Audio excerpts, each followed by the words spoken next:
हाँ जी, नमस्कार। क्या हाल चाल है आप सभी के? बढ़िया, राजी खुशी हो? तो हम फरवरी महीने का करंट अफेयर कर ही रहे थे।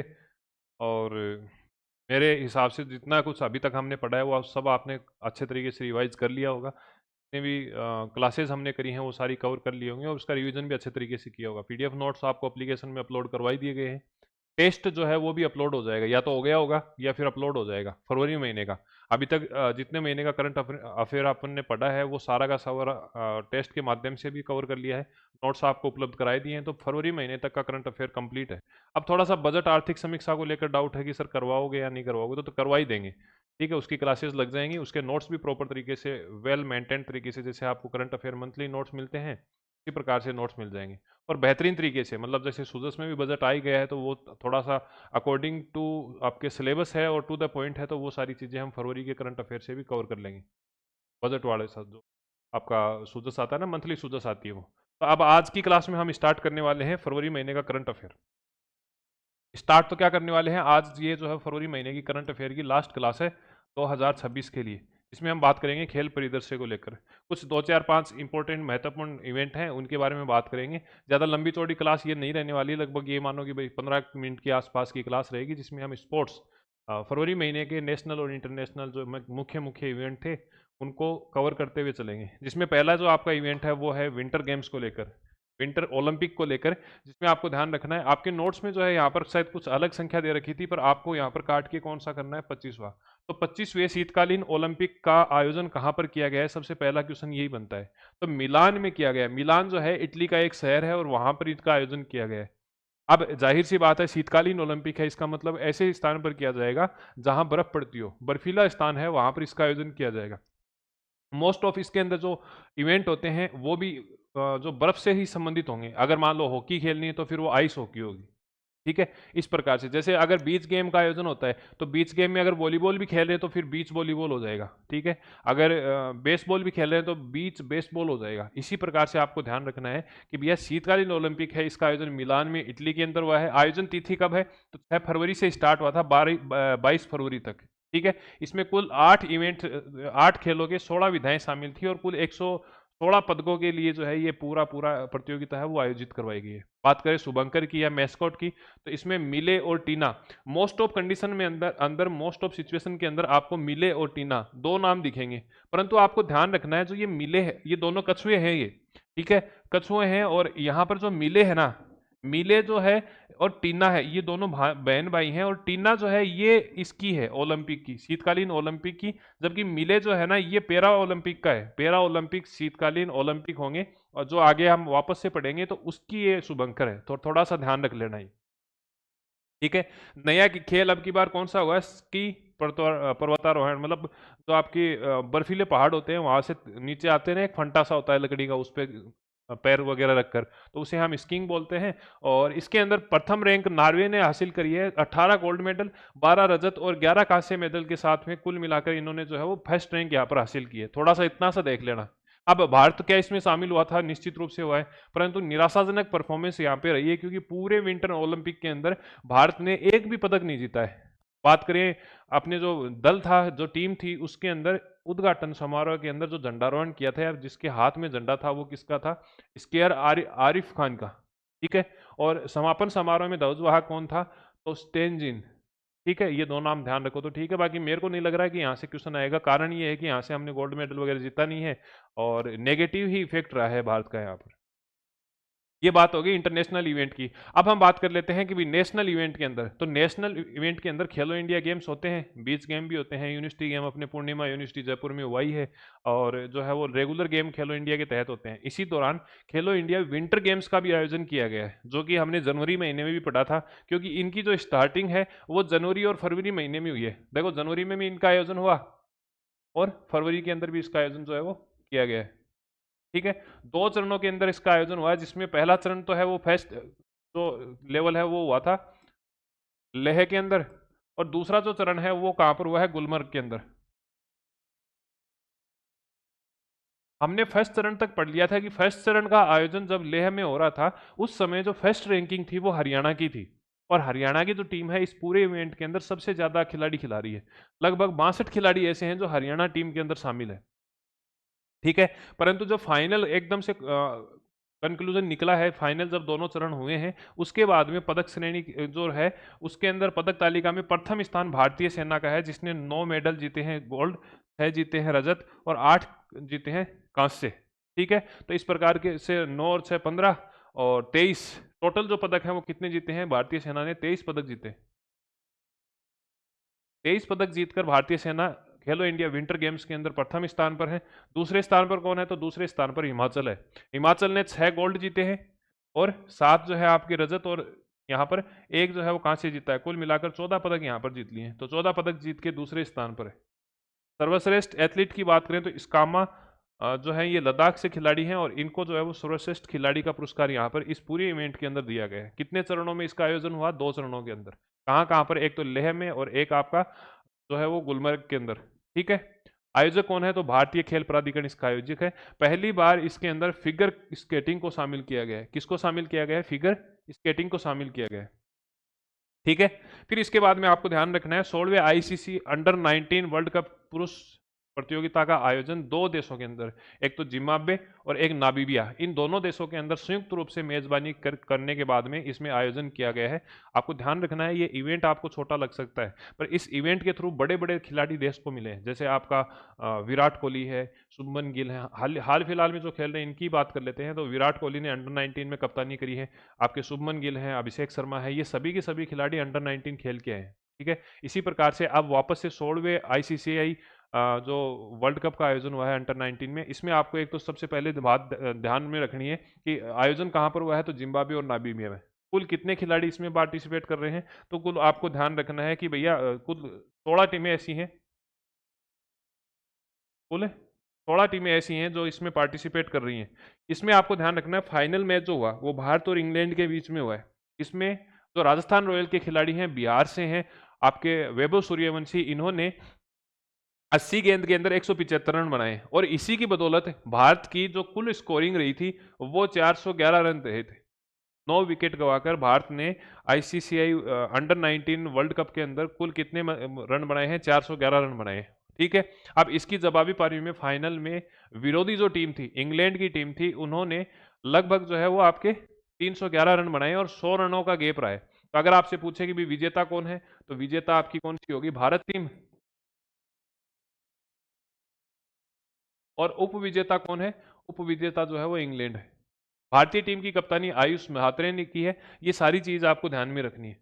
ठीक है, और ये 411 वाला है ना, ये विश्व का अब तक का विश्व कप के अंदर सबसे बड़ा स्कोर है फाइनल के अंदर। ठीक है, कितने रन है? 411 रन। और वैभव सूर्यवंशी ने कितने रन बनाए हैं? 80 गेंदों के अंदर 175 रन बनाए हैं, इसलिए इनको प्लेयर ऑफ द टूर्नामेंट का खिताब दिया गया है। ठीक है, आगे चीजें यहां तक समझ में। उसके बाद में हम बात करते हैं रणजी ट्रॉफी 2025 की। देखो रणजी ट्रॉफी जो है वो लंबी चलती है, 15 अक्टूबर से लेकर और 28 फरवरी तक ये चली है। इसके अंदर आपको ध्यान रखना है हुबली है ना, हुबली, हुबली के अंदर फाइनल मैच खेला गया है कर्नाटक के बीच में और इसके साथ साथ में जम्मू कश्मीर के बीच में। बारिश के कारण ये मैच जो है वो ड्रा रहा और ड्रॉ रहने के बाद में जो पॉइंट सिस्टम था उसके आधार पर जम्मू कश्मीर को यहाँ पर विजेता घोषित कर दिया है। तब अगर आपसे पूछे रणजी ट्रॉफी का विजेता कौन है, तो जम्मू कश्मीर है और उप विजेता कौन है? तो कर्नाटक है। आयोजन कहाँ पर किया गया? हुबली के अंदर फाइनल मैच का आयोजन किया गया है। और जम्मू कश्मीर टीम जो कि विजेता टीम है उसके कप्तान कौन है? तो पारस डोगरा है। कौन है? पारस डोगरा। ठीक है, फिर भारतीय महिला टीम है, ये ऑस्ट्रेलिया के दौरे पर रही है। 3 T20 मैचों की श्रृंखला के अंदर भारत ने यहाँ पर ऑस्ट्रेलिया को हरा दिया है और ऐसा मतलब 10 साल बाद में हुआ है। लगभग 10 दशक का यहाँ पर रिकॉर्ड तोड़ा है। 3 मैचों की श्रृंखला में भारतीय टीम ने हरमनप्रीत की कप्तानी में, हरमनप्रीत की कप्तानी के अंदर जिनको अभी क्या मिला है? पद्म श्री पुरस्कार मिला है। ठीक है, पद्म श्री पुरस्कार से इनको सम्मानित किया गया है और इनकी कप्तानी के अंदर 3 मैचों की श्रृंखला के अंदर 2-1 से भारत ने जीत लिया और ये अपने आप में महत्वपूर्ण इसलिए हो जाता है क्योंकि पिछले 10 साल से भारत ऑस्ट्रेलिया के अंदर जाकर मतलब 10 साल से जो है किसी भी सीरीज को नहीं जीत पाई है महिला क्रिकेट के अंदर। ठीक है, तो ये चीज आपको ध्यान रखनी है। फिर आपको ध्यान रखना है जिस प्रकार अपना आईपीएल होता है ना, इंडियन प्रीमियर लीग, उसी प्रकार से वोमेन प्रीमियर लीग होती है, WPL होता है, उसका चौथा संस्करण है। और इसमें ध्यान रखना जो आपकी है रॉयल चैलेंजर बेंगलोर आरसीबी, इसने इसका जो है वो जीत लिया है। स्मृति मंदाना इसकी कैप्टन है। अभी तक 4 संस्करण इसके आयोजित हुए हैं, चारों में से ध्यान रखना 2 तो दिल्ली वाली जो टीम है उसने जीता है, दिल्ली कैपिटल्स ने, और जो 2 हैं वो आरसीबी ने जीते हैं। ये थोड़ा सा ध्यान रख लेना। अब स्मृति मंदाना को 2-3 चीजों में ध्यान रखना है। क्या ध्यान रखोगे? एक तो player of the final match है स्मृति मंदाना को दिया गया है। एक ऑरेंज केप जो है, ऑरेंज केप किसे मिल 2 केप होती है, एक तो ऑरेंज केप है और एक ब्लू केप है। ऑरेंज केप उस खिलाड़ी को दिया जाता है जो पूरी प्रतियोगिता में जो टूर्नामेंट के अंदर सबसे ज्यादा रन बनाता है, तो उसको ऑरेंज केप। और पर्पल कैप किसे दिया जाता है? जो कि सबसे ज्यादा विकेट लेता है। सीधा सीधा बात यह है, जो सबसे शानदार बैटिंग करता है, सबसे ज्यादा रन मारता है, उस और बैटिंग वाले को ऑरेंज कप दे देंगे, और जो गेंदबाज है उसको हम क्या करते हैं, पर्पल कैप दे देते हैं। तो इसी क्रम के अंदर आपको ध्यान रखना है कि भैया ऑरेंज कैप जो है वो स्मृति मंदाना को दी गई है। आरसीबी की कैप्टन थी, आरसीबी इसमें विजेता रही है। उप विजेता जो है वो दिल्ली कैपिटल रही है, जेमिमा रोड्रिग्स, ये आपको दिख रही है, ये जो है इसकी कप्तान थी। ठीक है। अब स्मृति मंदाना ने यहाँ पर 377 रन बनाए हैं, और जो सोफी डिवाइन है इन्होंने 17 विकेट लिए। सोफी डिवाइन जो है वो गुजरात जायंट्स की गेंदबाज है। ठीक है, तो ये चीजें आपको ध्यान में रखना है। Player of the tournament Sophie Devine को दिया है, इन्होंने 17 विकेट लिए थे पूरे टूर्नामेंट के अंदर।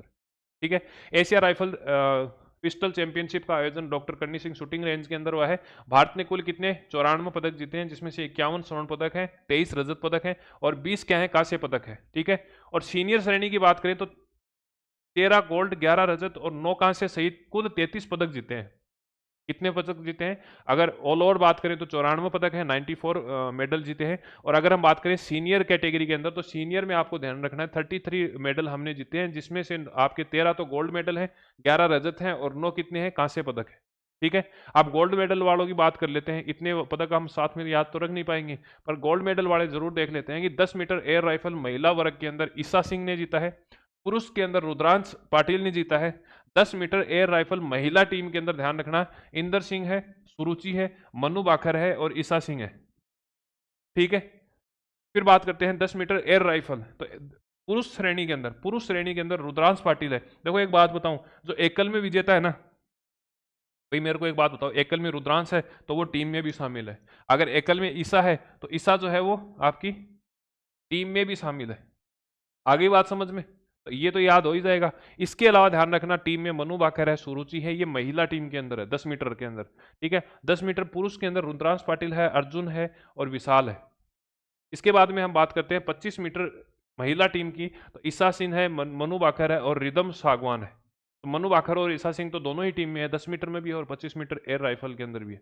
फिर बात करते हैं 50 मीटर राइफल 3 पोजीशन के लिए, तो इसमें पुरुष के ऐश्वर्य प्रताप सिंह तोमर ने नया विश्व रिकॉर्ड बनाया 362 अंक का। कितना? 362 अंक का। फिर बात करते हैं 50 मीटर राइफल 3 पोजीशन के लिए, नीरज कुमार, ऐश्वर्य प्रताप सिंह, अखिल शोरान, ये लोग जो हैं इसके अंदर शामिल हुए हैं। 50 मीटर राइफल प्रोन के अंदर शिफ्ट कौर सामरा, तेजस्विनी सावंत और मानिनी कौशिक, ये हमने राजस्थान वाले करंट अफेयर में भी पढ़ा था, आपको ध्यान हो तो। पढ़ा था या नहीं पढ़ा था? जो लोग पढ़ के आए हैं वो कमेंट करेंगे। और एक बात बताओ भाई, आप अपने साथियों के साथ क्यों नहीं शेयर करते? अगर आप ये वीडियो देख ही रहे हो तो लाइक वगैरह का कोई ऑप्शन आता हो तो वो कर दिया करो। शेयर वगैरह का आता है तो अपने साथियों के साथ शेयर तो करो। इतना शानदार कंटेंट आपको उपलब्ध कराया जा रहा है, वो भी नाम मात्र की फीस के अंदर। उसी फीस के अंदर जो है वो आपको वीडियो क्लासेस भी मिल रहे हैं, PDF नोट्स भी मिल रहे हैं, पैनल की PPT मिल रही है, सारी कुछ चीज़ें, टेस्ट मिल रहे हैं। तो फिर आपको क्या चाहिए बताओ? 25 मीटर सेंटर फायर पिस्टल के अंदर अमनप्रीत सिंह ने गोल्ड मेडल जीता है, और 25 मीटर सेंटर फायर पुरुष टीम के अंदर अमनप्रीत तो रहे हैं, और गुरप्रीत है, और अंकुर गोयल है। ठीक है। नेक्स्ट आपको ध्यान रखना है कि भारत की जेसी कनाबर जो है ये एक रिकॉर्ड कायम करके आई हैं कि भैया ऑस्ट्रेलिया की नुसेमा सिलेक को पराजित कर Australian open Asia Pacific under 14 tennis का खिताब यहां पर जीता है, और ऐसा करने वाली ये पहली खिलाड़ी बनी है। ठीक है। तो आपका जो है वो ऑस्ट्रेलिया की नुसेमा को हराकर Australian open Asia Pacific under 14 tennis खिताब अपने नाम किया है। Safe south Asian football federation under 19 महिला चैंपियनशिप का आयोजन पोखरा नेपाल में हुआ है, और इसमें बांग्लादेश की टीम को 4-0 से हराकर भारत ने क्या किया है, चैंपियनशिप जीत ली है। कौन सी चैंपियनशिप है? South Asia football federation under 19 महिला चैंपियनशिप 2026। ठीक है, फिर बात करेंगे राष्ट्रीय भारोत्तोलन चैंपियनशिप की। इसके बारे में भी हमने पढ़ा था जब हम राजस्थान वाला पढ़ रहे थे, उसके साथ में हमने पढ़ा था कि भी तनिष्क जो था उसने वहां पर रिकॉर्ड वगैरह बनाया था। नेशनल लेवल की बात करें तो मीराबाई चानू ने 48 किलो वर्ग के अंदर एक नया रिकॉर्ड बनाया 3 श्रेणियों में। मैंने आपको उस समय भी बताया था कि जब हम वेट लिफ्टिंग का करते हैं तो उसमें 3 कैटेगरियां होती हैं भाई। टोटली जो है 3 तरीके से वेट कैलकुलेट किया जाता है, जिसमें एक तो होता है स्नेच का मतलब ये हो गया कि नीचे जो ये जो वेट पड़ा है, ये वाला ये वेट जो है वो नीचे रहता है जमीन पर, यहाँ पड़ा रहता है। ठीक है, अब ऐसी सिचुएशन में क्या होगा, यहां से उठाकर हम इतना उठाएंगे और वापस छोड़ देंगे, ये तो हो गया स्नेच। अब जर्क का मतलब क्या है, स्नेच करना है और फिर वापस से ऊपर उठाना है ऐसे। ये एकदम से क्लीन तरीके से जो अकॉर्डिंग टू नॉर्म्स हैं उसके अनुसार हटाते हैं, तो उसको हम बोलते हैं, नीचे वाला तो स्नेच हो गया और ऊपर वाला हो गया जर्क। ठीक है, अब दोनों वेट जो है वो सेपरेटली कैलकुलेट होते हैं और फिर लास्ट में कॉमन एक जो है टोटल इनका किया जाता है। तीनों ही कैटेगरी के अंदर मीराबाई चानू ने महिला की 48 किलो के अंदर एक रिकॉर्ड बनाया है। क्या बनाया है कि भैया 89 किलो 89 kg तो इन्होंने क्लीन एंड जर्क में सॉरी स्नेच में लिया है, और क्लीन एंड जर्क के अंदर 116 किलो लिया है, और दोनों का मिलाकर 205 kg है, जो कि अपने आप में एक जो है वो नया राष्ट्रीय रिकॉर्ड बना है, नया नेशनल रिकॉर्ड बना है। ठीक है, और इसलिए इनको क्या दिया गया है, स्वर्ण पदक दिया गया है। एक कंडीशन। पुरुषों की श्रेणी में बात करें तो पुरुष में 65 kg के अंदर मुथुपांति राजा, इन्होंने 302 किलो, कितना 302 किलो वेट यहाँ पर जो है लिफ्टिंग की है। और इसमें आपको ध्यान रखना है किस किस हिसाब से किया है कि भैया 140 तो क्या किया है स्नेच, और 172 किया है क्लीन एंड जर्क। 140 स्नेच किया है और 172 जर्क वाला सिचुएशन की है। यहाँ पर अगर बात करें तो 89 किलो स्नेच में था और 116 किलो क्या है, जर्क में है। ठीक है, तो ये अपने आप में दोनों ही नेशनल रिकॉर्ड बने हैं, ध्यान रख लेना। कहाँ पर, राष्ट्रीय भारोत्तोलन चैंपियनशिप मोदीनगर उत्तर प्रदेश के अंदर। नेक्स्ट आपका है, ये बॉक्सिंग से संबंधित है। तो बॉक्सिंग के अंदर एक टूर्नामेंट का आयोजन हुआ है, बॉक्सम एलिट इंटरनेशनल टूर्नामेंट 2026। तो इसका आयोजन जो है वो स्पेन के अंदर किया गया है। इसमें आपको ध्यान रखने वाली बात यह है कि भारत ने इस प्रतिष्ठित प्रतियोगिता में कुल 19 पदक जीते हैं। अब 19 में से आपको यह ध्यान रखना है कि गोल्ड मेडल कितने हैं, 9 गोल्ड मेडल हैं। कितने गोल्ड मेडल हैं, 9 गोल्ड मेडल। इसके अलावा 3 आपके रजत हैं, 7 आपके कांस्य हैं। इसके साथ साथ ध्यान रखना, जो ये बॉक्सम प्रतियोगिता स्पेन के अंदर आयोजित हुई है, इसमें 19 पदक, जिसमें से 9 गोल्ड हैं, 3 आपके जो है वो सिल्वर हैं, और 7 आपके जो है वो ब्रॉन्ज मेडल हैं। इसके साथ में 19 पदक यहाँ पर जीते गए हैं। ठीक है, और इसके साथ में मेडल लिस्ट के अंदर भारत जो है वो शीर्ष स्थान पे है। मेडल लिस्ट में क्या किया है, भारत ने टॉप किया है। ठीक है, फिर हम बात करें स्वर्ण विजेता कौन कौन है। स्वर्ण विजेता अभी मैंने आपको कितने बताए थे, 9 बताए थे। 9 के अंदर आपको ध्यान रखना है, महिलाओं के अंदर मंजू रानी ने 48 किलो, नीतू ने 51 किलो, पूनम ने 54 किलो, प्रिया ने 60 किलो, अरुण दत्ती चौधरी, ये जो आपके राजस्थान की हैं, राजस्थान कोटा की हैं। ठीक है, अरुण दत्ती ने 70 किलो के अंदर, लवलीना ने 75 किलो के अंदर, नैना ने 80 किलो के अंदर। ये जो है महिलाओं ने खिताब जीते हैं यहां तक। और पुरुष की बात करें तो पुरुष में सचिन ने खिताब जीता है 60 किलो में, और आकाश ने 75। इस प्रकार से गोल्ड मेडल की बात करें तो 9 गोल्ड मेडल है, 9 गोल्ड मेडल हैं, और 3 जो है वो आपके रजत पदक हैं। जिसमें महिला की बात करें तो प्रीति पवार जो है वो 54 किलो के अंदर है, और पुरुष के अंदर दीपक 70 किलो और अंकुश ने 80 किलो के अंदर रजत पदक जीते हैं। ठीक है, और कांस्य आपको ध्यान में रखने नहीं है, जिनकी संख्या कितनी है, 7 है। तो 9 गोल्ड, 3 सिल्वर और 7 कांस्य। इस प्रकार से यहाँ पर हमने कितने जीत लिए, 19 मेडल जीतती है। और इसके साथ में बॉक्सम के अंदर, बॉक्सम जो टूर्नामेंट स्पेन के अंदर आयोजित किया गया है, इसमें हमने शीर्ष स्थान प्राप्त किया है। ठीक है, ये चीज आपको ध्यान रखनी है। फिर लास्ट जो है हम देखेंगे कि 12वीं एशियाई इंडोर एथलेटिक्स चैंपियनशिप का आयोजन चीन के अंदर किया गया है। कहां पर किया गया है, चीन में। इसमें फर्स्ट स्थान चीन का रहा है, जिसमें 10 गोल्ड, 11 रजत और 13 कांस्य जीते हैं। तो 24 तो ये हो गए, 34 कुल मिलाकर चीन ने यहाँ पर 34 मेडल जीते हैं। कितने मेडल जीते हैं, 34 मेडल। 34 मेडल जीत के चीन जो है वो शीर्ष स्थान पर रही है। प्रतियोगिता का क्या नाम है, 12वीं एशियाई इंडोर एथलेटिक चैंपियनशिप 2026। ठीक है, आ गई बात समझ में। अब बात करें भारत की, तो भारत जो है वो 13वें स्थान पर रहा है, पूरी शीर्ष जो आपकी मेडल लिस्ट है उसके अंदर, तो भारत जो है वो 1 गोल्ड 2 रजत और 2 कांस्य, कुल मिलाकर यहाँ पर कितने पदक? 5 पदक, 5 मेडल जीतकर यहाँ पर जो है वो भारत 13वें स्थान पर रहा इस पूरे टूर्नामेंट के अंदर। तो टूर्नामेंट का नाम क्या है? 12वीं एशियाई इंडोर एथलेटिक चैंपियनशिप 2026। ठीक है। रजत पदक की बात करें तो पूजा सिंह जो है इसने महिला के अंदर 1.87 मीटर की लॉन्ग जंप करी है, सॉरी ऊंची कूद करी है, और तजिंदर सिंह तौर ने पुरुष शॉटपुट के अंदर जो है यहाँ पर रजत पदक जीता है। ठीक है। गोल्ड मेडल की बात करें तो तेजस्वी ने पुरुष हैप्थॉन में 5,993 पदक के साथ में स्वर्ण पदक जीता है। तो एक गोल्ड मेडल किसने जीत लिया? तेजस्विन शंकर ने, और रजत पदक पूजा और तजिंदर पाल ने जीता है। तो इस प्रकार से हमारा स्पोर्ट्स का करंट अफेयर जो है वो कंप्लीट हो जाता है। रिवीजन तो इसका क्या ही करवाएं, आप बताओ, हैं? करवाएं? रिवीजन मेरे हिसाब से इतना कोई नहीं है, बस देख लेना। 20-1 मिनट का तो ये पूरा वीडियो ही बना है, इसको फास्ट 2x में देखोगे तो 5 या 7 मिनट में हो जाएगा। ठीक है। तो फरवरी महीने का करंट अफेयर मेरी तरफ से कंप्लीट हो चुका है, और अब जो है आप रिवीजन इसका बढ़िया तरीके से सलीके से कर लेना। और बजट, आर्थिक समीक्षा, ये हम योजना वगैरह ये एकदम से लगातार आप कोशिश करेंगे कि भैया 1-2 दिन का वो गैप लग सकता है, उसके बाद में जो है लगातार हम कोशिश करेंगे कि आपको मिल जाएं तुरंत। एटलीस्ट नोट्स तो आपको जल्दी से मिल ही जाएं। क्लास से पहले हमारी कोशिश रहेगी कि नोट्स आपको मिल जाएं, ताकि आप जो है वो नोट्स प्रॉपर तरीके से उनको समय के साथ में देख सको। और दूसरी बात, जब क्लास करो तो आपके सामने नोट्स हो तो थोड़ी सहूलियत रहेगी क्लास लेने के अंदर। तो मिलते हैं नए सेशन के साथ में, नए क्लास के साथ में। तब तक के लिए जय हिंद, जय भारत, और बढ़िया तैयारी करते रहिए। Thank you.